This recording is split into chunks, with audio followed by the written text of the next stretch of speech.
afternoon. My name is Davina. I'm the Managing Director at the Ecommerce Club, and I'm looking after the event today. I'll be chairing, but I'm not the expert. We've got a panel of experts that will be assisting with your questions and also giving some insights. So, welcome to this professional development webinar. The Ecommerce Club is doing this in conjunction with the Fashion Network. We've been working together on many projects over the last few years. Many of those were physical events, and we've now been doing sort of a series of webinars. And what we wanted to do is to be able to tap into both of our databases in order to be able to kind of offer this as a free opportunity to be able to come in and learn to people both in the fashion industry and generally in the e-commerce sector. And for us at the e-commerce club, that will be quite broad. That would include automotive companies and financial institutions, as well as people in retail. So without further ado, I want to actually say a big thank you to Avalara and VL Omni. So they have supported today's event and allowed us to be able to sort of put the time in to pull this together. And we've also got a great panel for you. Now, we've got 5 people on the panel. So I'm going to give you a quick introduction to them myself. Then we're going to hand over to our partners in order to be able to kind of introduce themselves so you understand their sort of expertise and background. And then as we actually sort of go through the questions, we want to make this as interactive as possible. We've kind of predefined some questions that we would like to put to the panel and some areas of discussion. But we do very much want to actually make sure that you as an attendee get an opportunity to be able to ask questions too. So we think the best way to do that is to do that in chat. So if you can please kind of pop your questions in there. And although I'm sort of fronting this, we do actually have sort of Dow from TFN, the Fashion Network, in the background, who's assisting with the tech. So there are various polls and slides and things that will be sort of popping up as we go along. So this is actually going to be going out on YouTube as well. So if you do watch it on YouTube, please make sure that you like it and that you subscribe for future videos. So first and foremost, I want to actually sort of take you through who's with us today. So we've got Divia Patel-Smith. She is an international trade advisor at the Department for International Trade. So obviously sort of her expertise lies in global expansion. We've also got Simon Taylor. Simon, you've got like an incredibly extended bio, and when you sort of come in and answer a question, I wouldn't mind you giving a little bit background, sort of both you and Divya, about sort of your experience. You're at Foursquare Group now, but you've been involved in the board of many retailers. When I was looking through your sort of your bio, so you're sort of here as our retail expert. We've got Robin Smith, who's CEO co-founder of VL Omni.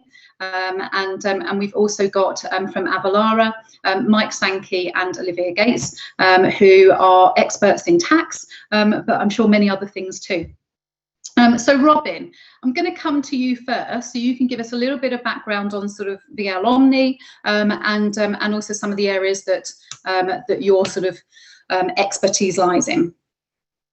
Well, thank you very much, Davina. It's great to be here and great to be part of this particular panel. Our background is integration. It's often the piece that when people go into e-commerce and supply chain, they tend to overlook. They think about all of the front end and they think about how their back end is going to go, but they don't think about how data moves between the various pieces of their environment. And this is where VL Omni comes in. We come out of bricks and mortar retail EDI, the high street, and have evolved into marketplaces, e-commerce, shopping cart integration, and now starting to look at the latest trend in e-commerce, which is headless commerce. Our platform is GDPR compliant, it's agile, it's very scalable, and we have customers in Canada, the US, the EU, as well as the Middle East. So we have a global perspective on integration and business as it relates to integration. In many companies, integration is looked at as simply a technical exercise. We look at it both from a business perspective as well as a technical exercise, and it's a very fundamental part of any company's strategy. So I think that this is where we bring some value to the table here, and it'll be very interesting talking with the other participants about how one approaches the globalization. I've been in this business for 26 years. You can see my pre-pandemic haircut picture there, so I'm going to defer to that one. I come out of bricks and mortar retail, EDI, and I've had a very varied experience. I have an undergraduate degree in prehistoric archaeology, and I did a master's in international relations, worked in Africa and the Middle East in telecommunications before starting the company. So I've got a very varied perspective. Thank you, Davina. No worries. Do you find the prehistoric archaeology is useful for you these days? Actually, it's probably the thing that has led me to that has given me the greatest perception on what is going on. Not only the anthropology, but also archaeology is a lot about data analysis and being able to look at data patterns and to see where things are actually trending and going. So that background actually has been very useful. Yes. Okay. So thank you so much, Robin. And I know I've been around many years as well in this industry, so we've known each other quite a few years. So I'm going to also defer to an earlier picture, if that's okay, at some point. So I'm going to hand over to Avalara. So Olivia and Mike, I know you're double teaming this today. So I'm going to let you choose who's going first. But if you can kind of just give us a quick chat about sort of Avalara and where you kind of fit into the picture, that would be great. Absolutely. Hi there, everybody. Lovely to meet you all as well. So my name is Mike Sankey. I'm one of the tax technology specialists at Avalara, and I'm here with my colleague Olivia as well. And we deal primarily with indirect taxes. We work as a plug-in technology that sits in the background, or human services as well. We specialize in indirect taxation for US sales tax, GST, VAT compliance, but we also have managed services as well, be it for ongoing filings, fiscal representation, as well as a number of other services that we can provide up and down the chain. We support companies in many different sectors. Retail, software are the primary ones, but we also have things to do with manufacturing, excise, and pretty much everything else in between as well. So we're here today to really shed some insight into our experiences on the global e-commerce markets and globalization in general.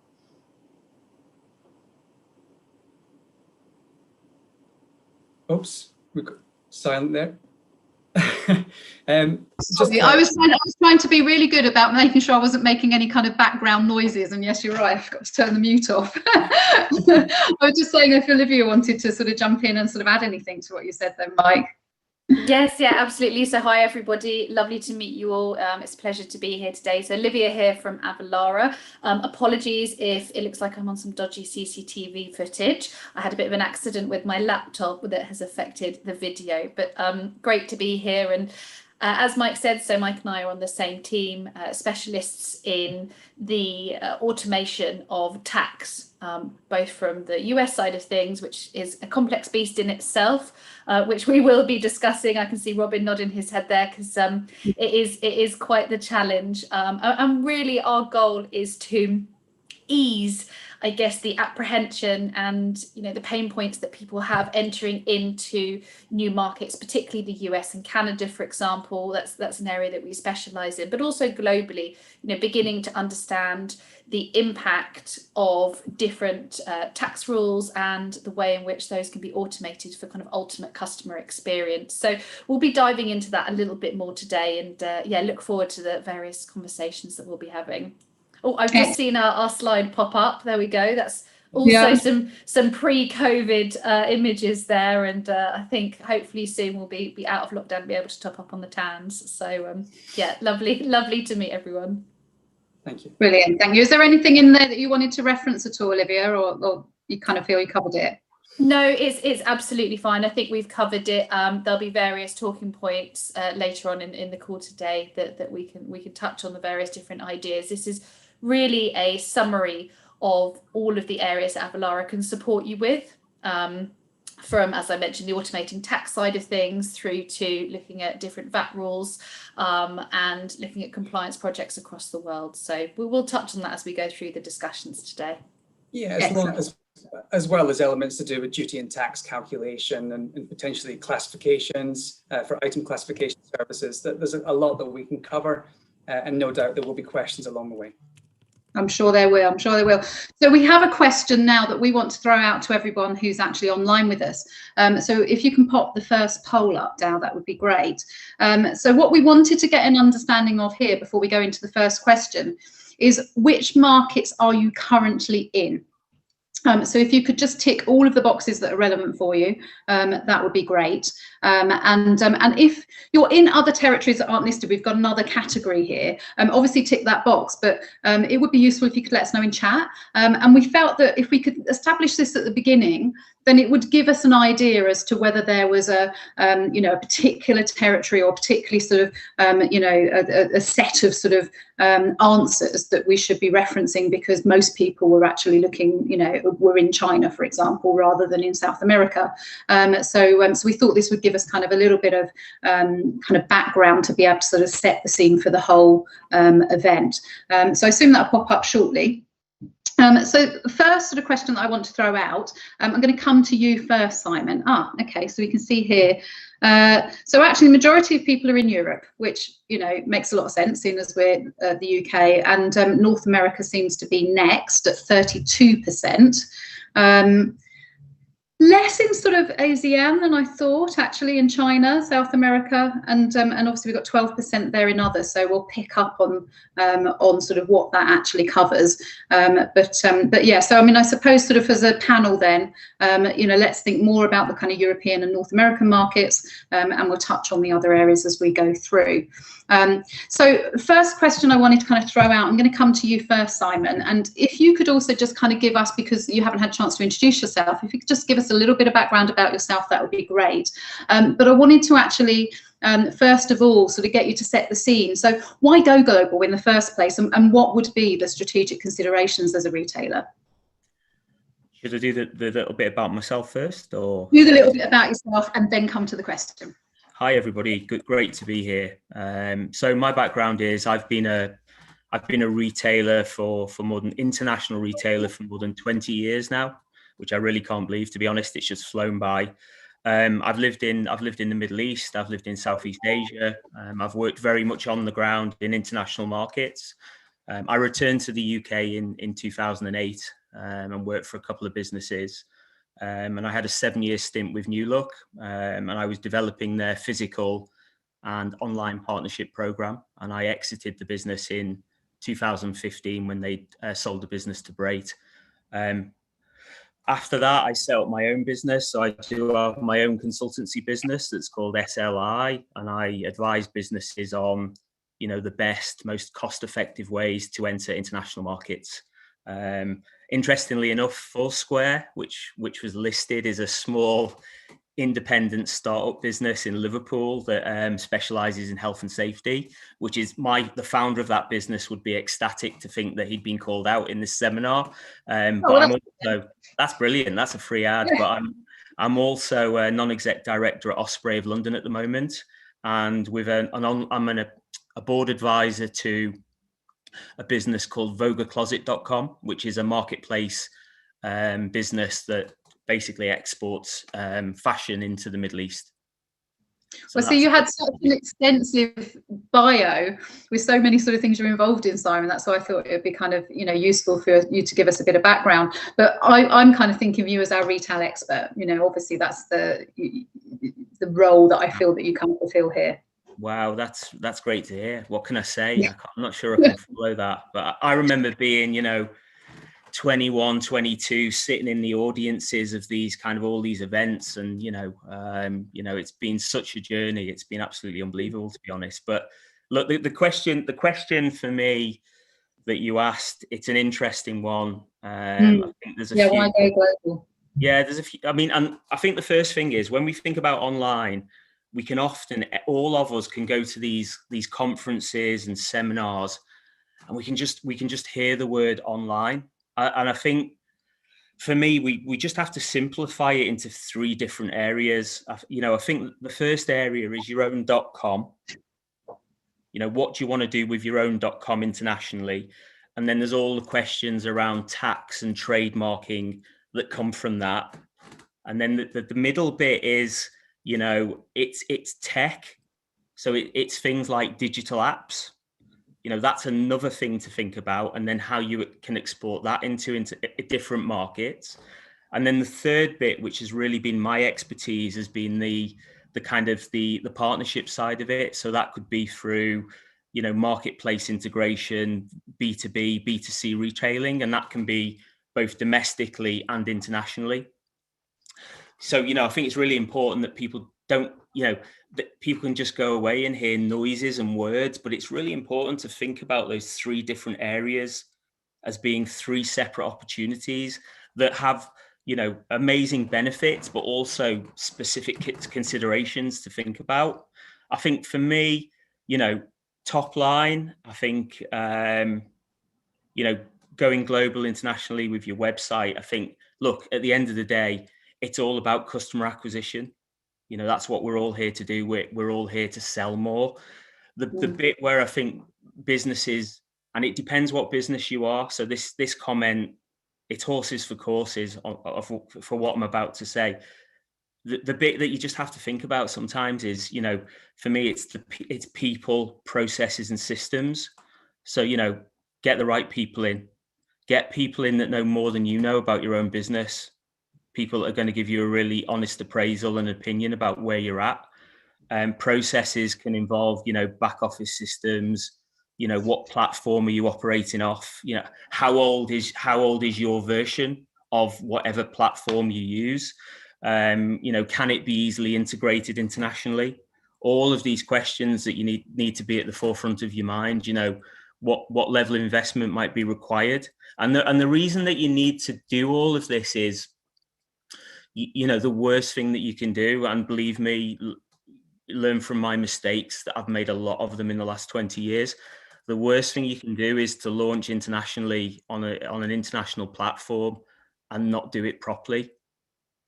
You only get one chance at this with a lot of the big players internationally.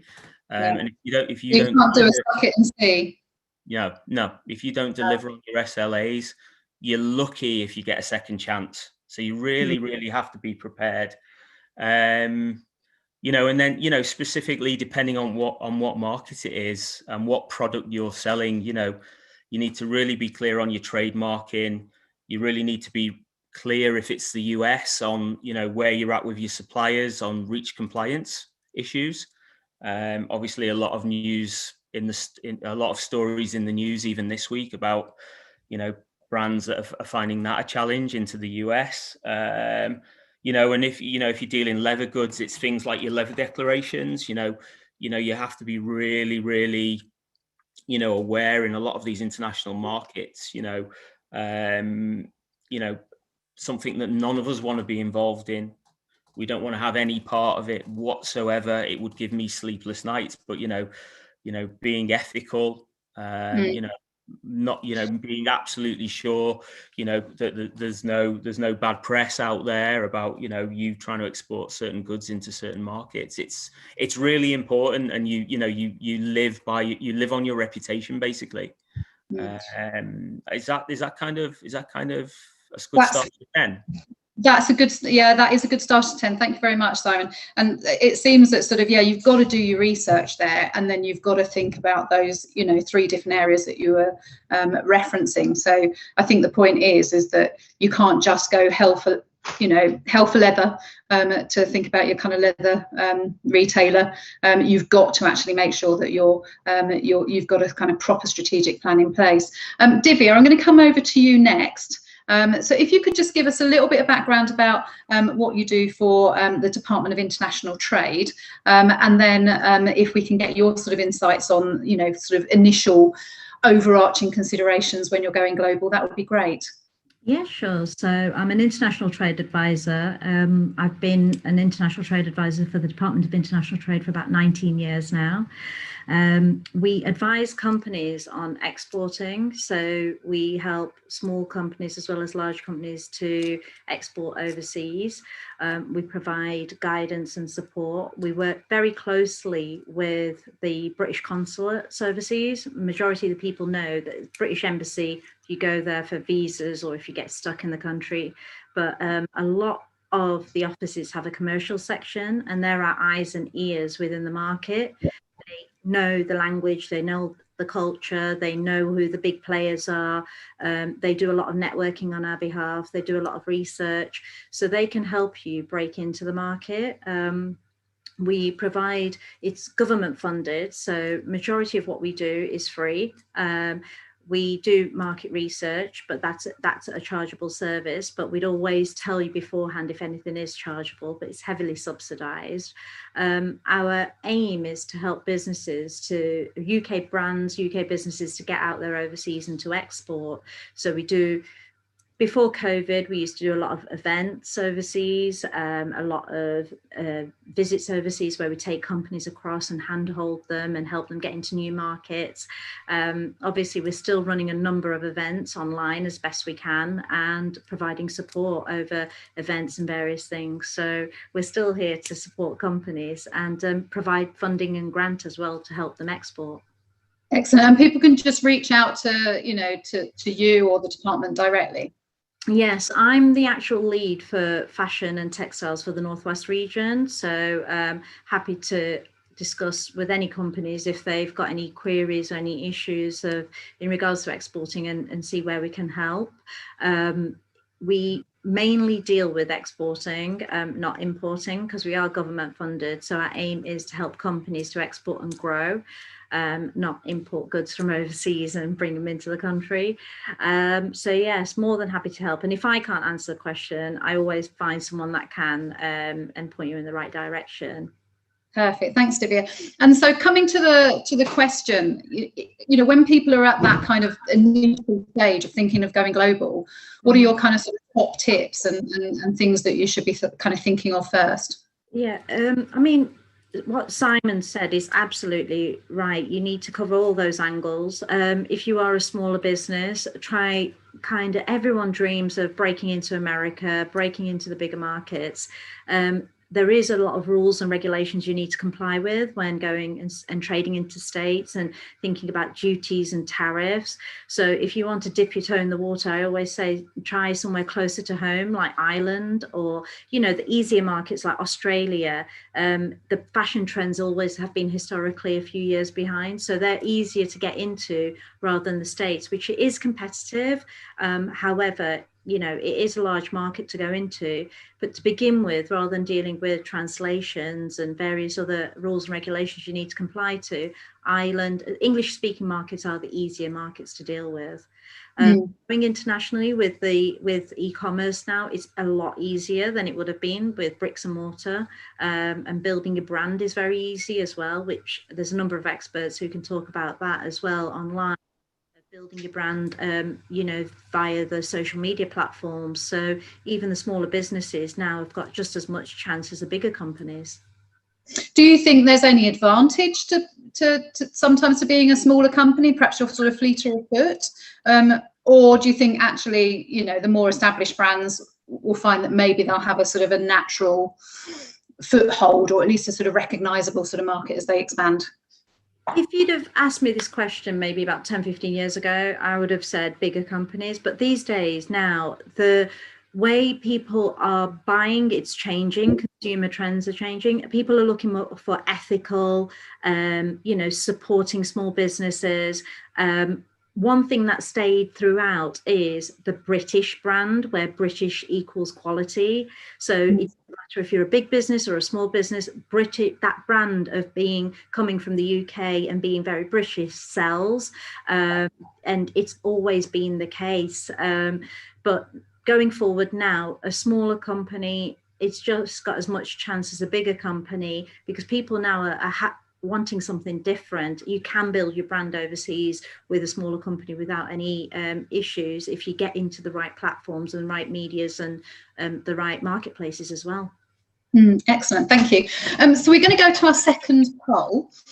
So Dal, if you can pop that up on the screen, that would be great. So what we wanted to understand is we've got an idea now as to which territories you're already in, but is there a territory you're either looking to move into or one that you're looking to expand within? So so if we can pop up, yeah, we can see the question up there. So which territories are you either planning to move into next, or are you concentrating your efforts on in 2021? And if you could just tick those boxes, and again, if you can just pop into the chat box if there are any other regions that you're looking at expanding into. I know we had someone sort of comment and say, is Northern Ireland classed as other? I'm assuming not, part of the UK. So I would assume not, but I don't know if anyone else has any opinions on that. So I'm going to come on to, there we are. So again, sort of North America and Europe sort of very much coming up at the top of the list, but it looks there like China is coming in a kind of close third on that. So we do actually have a webinar sort of focused on China. Off the top of my head, Dale, I can't remember what the date is. So if you remember what the date is, do text me. But I know we have something coming up later in the year on China. And on May the 12th, we're actually covering breaking into the US. So I know that's the next one we have planned after this. Okay, that's lovely. So what I'm going to do then is I'm going to move on to now looking at sort of, you know, what opportunities are opening up and why. I'm going to come to you first on this, Mike, at Avalara, because I think there may be some markets, and I know sort of Divia was saying there, that, you know, perhaps actually look, you go to an English-speaking country first because it's maybe going to be a little bit easier to navigate, a little bit easier to kind of set up all of those relationships you need. So, you know, is there sort of any particular opportunities that you think people should be kind of sort of focusing their minds on? I think that's a great starting point as well. The point you make there about English-speaking countries. I mean, particularly for the UK market, if you're branching out overseas, what certainly we have found is that people have focused primarily on, say, the US, Ireland, Australia, New Zealand, for that particular reason. Obviously, the European market shouldn't be ignored, and you know, primarily because, you know, most European nations have amazing language skills, and they all speak fantastic English as well. It's you know, it's a factor of business. But yeah, we certainly see a lot of people who are trading into those main markets that have been identified in that last poll as well. I'm sure Simon and Robin may pitch in on this as well, but certainly within the US and that particular expansion, someone asked a question in the feed saying, is a phased rollout across the US a good strategy? We see different options. You know, some people decide to do a phased rollout. Some people find it quite difficult in terms of being able to do that, though, because cornering your market in a single state or a couple of states can be quite difficult, from my understanding, whereas you want to open it up so that anybody can purchase across the US, and therefore you get the wider customer base from doing that. I don't know what your thoughts are, Simon, Robin, in terms of that expansion. But yeah, exactly. Yeah, thank you.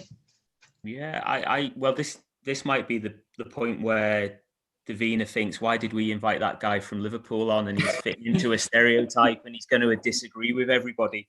So Divia and Michael, I agree with you on the English language bit. I really do. I think, but it's important to say, you know, if you like Fred Perry or Burberry or Aquascutum and you've got heritage, I think that comment fits absolutely. I've just got a slightly different take on it from my point of view. And I don't know if there's anybody on this listening to this from Australia or New Zealand. Can I just say I've got family in New Zealand and Australia, and I love those countries. So I hope this isn't going to cause anybody from those two countries to attack me, what I'm about to say. What I always do, and what I've learned to do a little bit, depending on what business I've worked for, is to try and prioritize into big bets. And, you know, there's two general parameters for me around that. And one is, you know, it's a really easy benchmark. Let's look at the GDP of a market for a start, and let's look at population. So, by the way, I really love New Zealand, by the way, amazing place. But in actual fact, for some businesses, that market as a retail opportunity is probably as big as Birmingham, London and Glasgow put together. Yeah. And then you sort of go, well, if my supply chain can't service that market, like, why am I even looking at it? You know, US, I get. Canada, I get. So I just think, while I don't want to come over as being that stereotypical person from Liverpool who's disagreeing, I just think we have to caveat that kind of way of thinking, if that makes sense. Yeah, absolutely. No, I agree. I mean, certainly from just from the customers that we speak to, they come to that conclusion themselves in terms of where they want to go to market. And that's certainly the trend that we have seen. But I absolutely agree with you, Simon. I think that, you know, obviously you are on the ground and you understand that particular industry in a lot more detail than I do. I just look at the technology behind it. So I agree. Yeah. No, you've made a very good point there, Simon. I mean, in regards to, you would never look at New Zealand as a separate, I mean, it depends on the product, it depends on the service, but you wouldn't look at it as a separate entity. You would put Australia and New Zealand together, because you'd then supply New Zealand via Australia because it's so close. But no, you wouldn't kind of think, right, I'm just going to New Zealand and focus all your attention and all your resources on that, because, you know, you are right. You need to look at what you will get out of it, and how much will you have to invest, and is the investment going to take a lot more of time and resource for, you know, in regards to how much sales you're going to make. So you do need to have your thinking cap on in regards to that. Yeah, I would totally agree, Davina, with what they're saying. The other thing that I would throw into that is, think of geography. In Canada, we have 4 time zones. It takes a week to move goods across the country. That's going to impact your supply chains, and I think you have to think about those kinds of things. Just to come back to 2 things that were said earlier, people, process, systems, absolutely critical. We see companies go into markets and fail because they've thought through process, but they haven't thought through the people, they haven't thought through the systems, and they haven't thought the logistics through how they get goods to the market effectively. The other thing that I would throw out, and this is sort of a different perspective, use the British trade people, but also use the trade people in country for the countries you're targeting.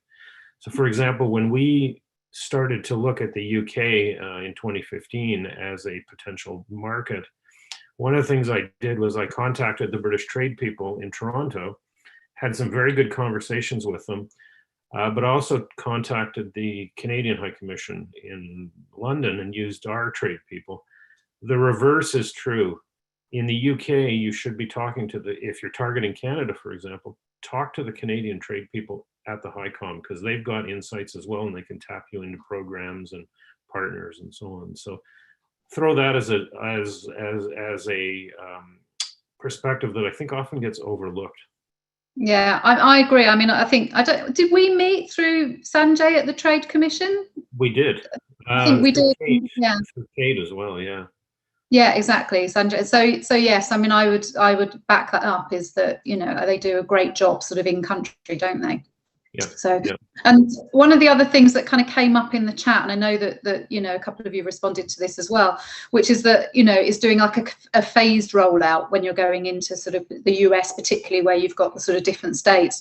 And is that something you'd recommend then? You know, that seems like that would be similar for sort of Canada and potentially for elsewhere, that don't try and take on a whole continent in sort of one go.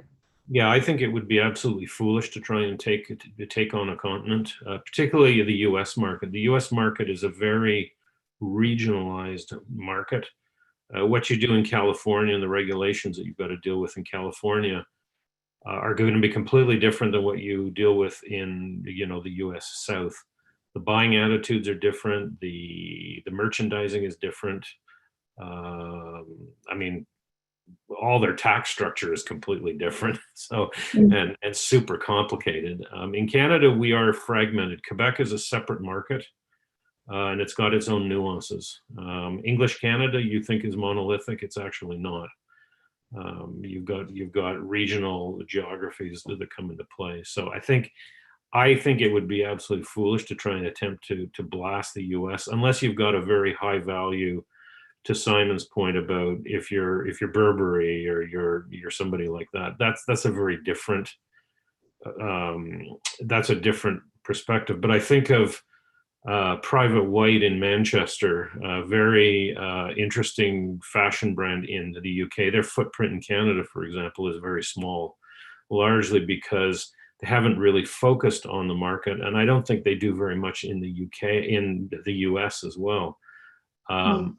But again, I think this comes down to having the right people, the right processes in place to be able to handle that. And so yeah, I would be very precise and very focused.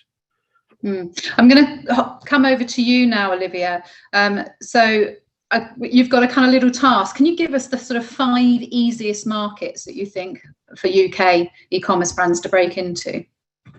Yeah, I think in line with what everyone's saying here, that there's a huge potential for growth, and as we've mentioned, the US can be a little bit intimidating, certainly because there's thousands and thousands of different tax regulations, tax rates, different taxability rules around your particular product. What they're charging in terms of sales tax in New York is going to be different as to how they charge your product literally a state over, and I think that can make people nervous. But saying that, the US is a huge market for people to approach, and granted, parts of it can seem daunting, but once you've found a solution or advice on how to kind of manage the complexities around it, it's such a huge market to be able to enter into.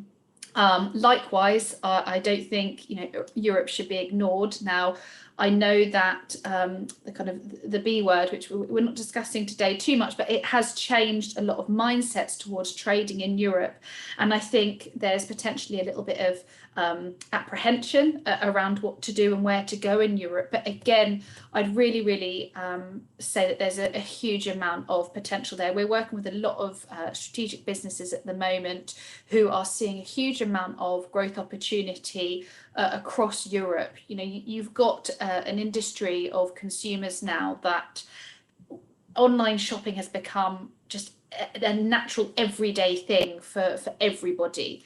And with such a high level of it happening, consumers want to see choice, they want to see options, and entering into that European market really gives them the opportunity to do that. Sorry, Olivia, would you break that down sort of at the country level more, or would you, thinking about when you're going into Europe, would it be better off starting with Germany first, or is there kind of a kind of top 5 or something that you should consider?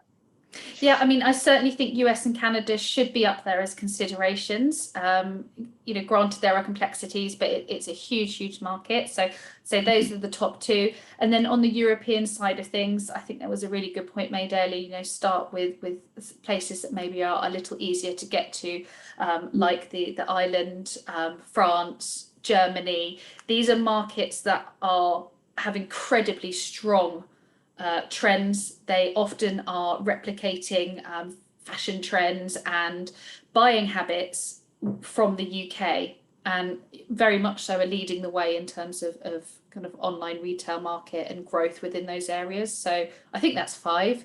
France, Germany, Ireland, US and Canada are certainly where we'd recommend that, and what we've seen from our experience kind of doing the software side of things. Lovely, thank you so much. We're going to go to another poll now, actually. So if you can pop up the 3rd poll, please, Dal. So, and you referenced this, Robin, thinking about logistics. So how do you currently ship internationally? If you can tick which of those FedEx has got an extra E in it, but you know, DHL, UPS, FedEx, Post Office, other, and then just drop any sort of like others into chat. Then that would be useful for us if you could. Thank you, our lovely participants. And obviously, prize, Davina, for the one who can guess the answer correctly. Is there? I don't know. It's looking interesting though. Is it? Okay. All right. I don't know what prize we can give. Maybe we can give them free opportunity to come to the Brexit seminar. There we go. So perfect. So we'll get those results up. So, DHL and the Post Office seem to be leading the way, but there's quite 21% in others. So it'll be interesting to see. DPD seems to come up there a couple of times as well. So if there's any others, then do please pop them in. And also remember, if you've got any questions for the panel, then do actually let us know too. So when you're thinking about fulfillment and shipping strategies, Divia, have you got any advice for our retailers out there? I think, Davina, it's really interesting that DHL pops up as the very top one, because in Canada right now, there's a lot of press going on around the ancillary charges that DHL is charging for customs clearance. And a lot of people are moaning and groaning that the retailer has not been clear on their website or when they order that there would be additional taxes and what those taxes are. So something coming from the UK, because of our free trade agreement, you're only going to pay HST, which is the harmonized sales tax, and that's a federal tax. If the good is manufactured in the UK or is coming from the UK, typically there are no tariffs and duties, and that is the same between Canada as well as the US. But what's happening is that the couriers are charging their administrative fee for customs clearance and trying to pass that on as government fees, when in fact it's not government fees. So the backlash on the retailer is what you want to be concerned about, because so is that the customer and not onto the retailer? They're trying to pass that directly onto the customer and not onto the retailer. Well, what they're doing is DHL. Actually, if you go on CBC's website, cbc.ca, there's an article on their front page about the fact that DHL in Canada is holding packages hostage and won't release them from bond until the customer pays these fees. And so this has created a big sort of to do, but it highlights the issue of transparency, that if you are selling internationally, particularly in the e-commerce world, that you need to be very transparent with your customer at checkout and in your FAQs, that there could be additional charges that are being charged. And I think you need to think about shipping options. What are the most economical, and something to talk about with your carriers. Okay, excellent. Divya, did you have anything to add when it comes to fulfillment and shipping? I mean, Robin made a very good comment there. And in addition to that, what I do say is, as obviously you'll be sending stuff out from the UK, so you'd have to look at all the fulfillment side of things. But as you grow, you have to then consider the warehousing and maybe looking at, if your goods are being made in the Far East, instead of bringing them into the UK to then send out again, you could then ship them directly from there. You can also look at having a bonded warehouse in the UK if you needed to bring them into store and separate your shipping. So there are a number of options that you can look at when you're considering shipping your goods, and especially if you are bringing them in from overseas and sending them into the likes of the US or Canada. Canada and US have different trade agreements when it concerns China, so you then also have to look at these things. Sometimes even in regards to shipping wise, people do send stuff into Mexico, then from Mexico into the US, that's another route. There's different taxes and duties that you have to consider there as well. So sometimes there's little tricks and hints of sending goods across can also save you money, but then also add more value as well. Excellent, thank you. I'm going to jump over to you now, Mike, actually. So thinking about sort of, when you're on your journey globally, what teething problems do you think can be sorted out sort of, fairly quickly, because there's bound to be some, and which ones do you think, you need to have prepared for in the first place, or are going to, you're going to fall over and they're going to take you a lot of time to sort out? Yeah, I mean, certainly, again, this is all just from experience of customers that we've spoken to. And, coming back to that three word thing that was said earlier by Simon, the people, process and systems. I think teething problems from the outset are people potentially not thinking far enough down the line in terms of, what needs to be done. They're thinking about getting their products and solutions to market, but then maybe not thinking, well, what are the implications of doing so? And making sure, I mean, sometimes when people talk about tax is not always one of the first things that comes to mind when they want to start selling, but it's obviously something that's a major consideration. So in terms of teething problems, I think, having everything in place, maybe not before you start selling, but certainly to know how you're going to deal with it when you actually start selling and going to different markets. That's one of the major teething problems that we see.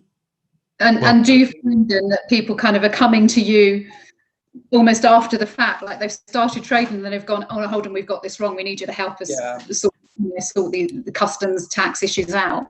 Indeed. I mean, the primary one that we see is a recent example. Somebody had been trading in the US for over 3 years, quite high volume in terms of lots of individual items, not particularly high cost of value, but certainly in quite a lot of quantity. And because of that, the different thresholds and the legislation that's in place across the US means that they had crossed many boundaries in lots of different states.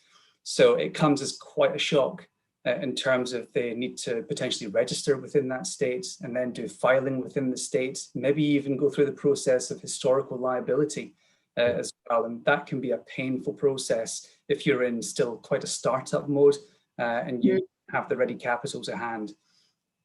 Yeah, I think that's a really valid point. And I think a lot of people have gone into the US market thinking that I need a physical presence. Well, I think it was 2019. 2018, yeah. 2018, Wayfair versus North Dakota, that set a minimum that took away the physical presence requirement, and now the threshold is something around, and it varies from state to state, but around $100,000 of business per state. It's something that we've had to deal with because we sell a large part of our services into the US. And one of the serious issues for us is to diversify the tax burden across many states so that we're not hitting those thresholds. And to Michael's point, I mean, I've seen companies run into that exact situation. The other thing, if you're doing B2B, is make sure that you're filling in the proper paperwork, the W-8-BEN for foreign entities. These are really, really important because it with the IRS, you don't want to have them coming after you. That's just not a good idea. And they don't make those W-8 forms easy. No, they I know don't. from personal. No, exactly. So, Simon, do you have any kind of thoughts on, any particular kind of sort of teething troubles that, even if you've pre-planned, you're likely to come up against? Yeah, look, I agree with everything everybody else just said. I think my kind of feeling on this is don't compare yourself. But businesses, owners, CEOs, boards, private equity, it can tend to look at what other businesses are doing and compare itself. And my message would be, don't compare yourself. What another business is doing, it's their business. It's not your business. You need to do, from an economic point of view, from a profitability point of view, what's right for you. And don't, anyone listening to me, don't go looking on my LinkedIn profile because the brand I'm about to mention isn't on there. But I'm doing a bit of work with somebody at the moment, and they presented a huge list to me of like 40 plus potential e-tailers to work with globally, and it's like, like how do you onboard 40 e-tailers in like 6 months? It's like, so like that list is like, from my opinion, needs to be 5 to 10 max, because you need to do things in phases. I think closer to home, if not get your domestic stuff sorted out before you think too far afield, is kind of my message, because it's really easy to overreach depending on what sort of business you are and what your history is, and you really have to manage your senior stakeholders. So if there's any owner operators on there, I don't know who's on this call, give your team a break, be understanding that, it's great to say, go deliver, but, overreaching is difficult. And if you're someone trying to manage private equity or a PLC or an owner on the call, be strong. Just really be strong and try and deliver something that's going to have longevity. Because the worst thing you can do is, set up a deal with an e-tailer and it lasts for a year. You want it to last for 5 to 10 years. So, as all of the other panelists have said, get it right, really get it right, and get all your ducks lined up, is what I'd say. Well, and to your point, Simon, I think what's really important there, and it's something we see all the time, is the spaghetti approach. You throw spaghetti at the wall to see what sticks without really understanding the channels you're going into. And then all of the back-end system requirements around integrating with every one of these channels and the process around that. And I completely agree. I mean, you need to be surgical about it. You need to be very precise and understand what the niche of that marketplace is, because not every marketplace is the same. And to your point, just because XYZ is doing it doesn't mean that you have to do it. Yeah. So we've got a question from the floor, actually, or from the audience. So this is from Mike, and it's for you, Simon.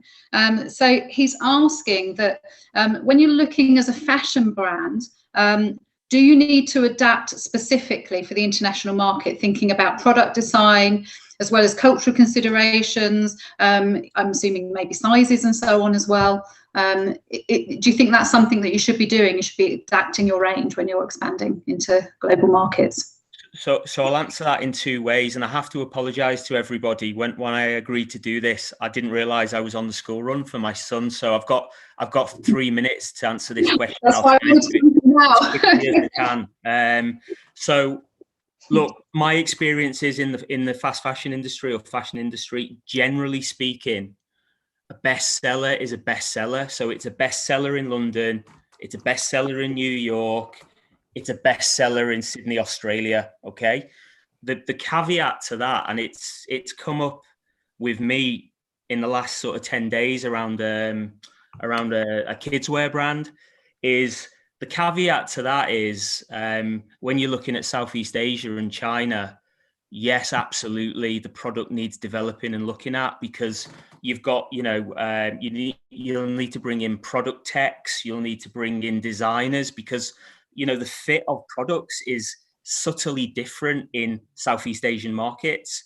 The best example I can give is, and again, it comes down to that thing I said about don't compare yourself. I've sat in so many board meetings where people have said to me, oh, well, the bestseller group are doing an amazing job in China. Why can't we do it? Well, I'll tell you, the bestseller group have been set up in China since about 1996 or 1997, right? So they've had a lot of time to get it right. And you'll find very, virtually no comparison between the product ranges on offer in Europe through bestseller and the product offer that's on offer in China and Southeast Asia through bestseller. It's a separate team, design team, tech team, quality team. So, it's kind of like a double-edged answer there, but I think you just need to be careful. You just really, really need to be careful. And the other consideration about some markets, like it could be India, it could be China, it could be some Southeast Asian markets, especially around the fashion point of view, is the there's a lot of local market competition there that's doing a really, really good job from the fast fashion point of view. And, you know, they're going to be 5, 6, 7, 8, 9, 10 pounds cheaper than your like for like product. So there's absolutely no point having product on a website and it doesn't sell. Yeah, no, I agree. Simon, I'm conscious of the fact that you've got to go. So thank you very much indeed for joining us, and we really do appreciate it. And Mike, I know you've got to go as well, a few minutes early. So you're welcome to hop off, Simon. Mike, have you got a final, thank you very much. Mike, have you got a final sort of comment for everyone? A final kind of takeaway? Yeah, I mean, the final takeaway, again, I love that phrase, make sure your people are in the right place, make sure the processes are right, and get the right systems. And I think that, you know, the main thing with everybody who is listening in to this webinar and taking part, I think you've got great partners in hand with Avalara, VL Omni, and the DIT as well, to be able to get the right information, the right solutions, and the right people. So, yeah. Great. Well, thank you very much for taking part today, Mike. We really do appreciate it. I'll let you kind of head off, and that's a good segue into Divia. So, Divia, have you got like a kind of sort of final comment, top tip that you'd like to kind of leave everyone with in this last sort of few minutes? I'd definitely say, you know, do your research. If you can test the market on marketplaces, that would be something quite easily set up. We, as Department of International Trade, we work very closely with overseas marketplaces, and we can get you discounted, or in some cases even free listings as a part of the negotiation that we've done with them. You can do so much research. You can still research the hind legs off a donkey, but still not take the plunge. So part of it's also take that plunge, see how it goes. Don't think it's going to be smooth straight away. You'll make mistakes, learn from those mistakes. So yeah, it is baby steps, but once you start exporting once, you'll get the bug, and it's not that hard. Like some of the panelists said, get your domestic market in order. Use the money you make from your domestic market to reinvest and use that money to go overseas. That's the easiest way. There are some products which may sell better overseas. You know your product best. Have a look. I mean, understand which markets you want to go into. If you're struggling, that's where we're here to help. Robin and ourselves, we're here to help you. Thank you so much, Divia, and thank you very much for taking part today. So Olivia, you've got 1 minute to give your kind of, because I want to go to Robin as well before he has to head off. Yeah, no, excellent. I think you know, that there's been some really, really good advice there, some really good insight into what we've been discussing today. And I think the main takeaway for me is that this is a really, really exciting time. So I think lead this time with being open and transparent about what you're doing. Set your customers' expectations and be prepared to have to navigate a couple of new subjects like tax regulations, customs and duties rules, and be confident enough to come and ask questions that may seem a bit silly, but come and ask the experts. You know, come and speak to us, speak to Robin, speak to Divia. You know, there are people there to support this process because it's a huge market. So I think be open, transparent, be confident in your, you know, proposal, and be confident in asking those questions. I think is the biggest part as well, I'd say. Thank you so much. Thank you. And I know that Avalara are back with us on April 28th for the Brexit one, which we'll obviously circulate the details on that. So thank you. So Robin, you've got the final minute. Thank you, Davina. Well, thank you for the time today. This has been very, very interesting in terms of conversation. I mean, come back to what Simon started with, people, process, systems. I think it's incredibly important that people assess the quality of their systems. Are they up for the task? Do you have the processes in place? Have you thought through the logistics of how you're going to ship product? If you're doing e-commerce, you've got to really be respectful of the trust relationship. People are ordering from you. They don't know who you are. So you've got to make sure your processes and your systems are up to snuff. Go into it, as Divia said, with proper research, but go in with eyes wide open. and be prepared to pivot. You're going to learn things that you never expected to learn, and reach out. There's experts all over the place who know what they're talking about, who've done this, who've been down this path. To Simon's point, just because somebody's doing something doesn't mean you have to emulate exactly what they're doing. Think of what who your brand is and what your brand is all about, because that's what you want to represent. So thank you very much. Happy to take any questions after the fact, and it's been great fun. Brilliant, thank you. Well, we'll do a kind of thank you email to everyone as well that has taken part today, and obviously they'll be able to reach out to you guys directly. We'll put in your LinkedIn profiles as well, if that's okay.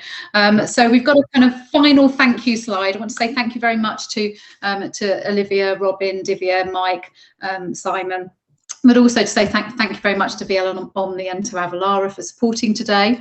The next webinar that we have coming up is actually next Wednesday, and that is the one which is bridging the mobile revenue gap. So please do sign up and join us for that one too. And without further ado, enjoy the rest of your afternoons. Thank you.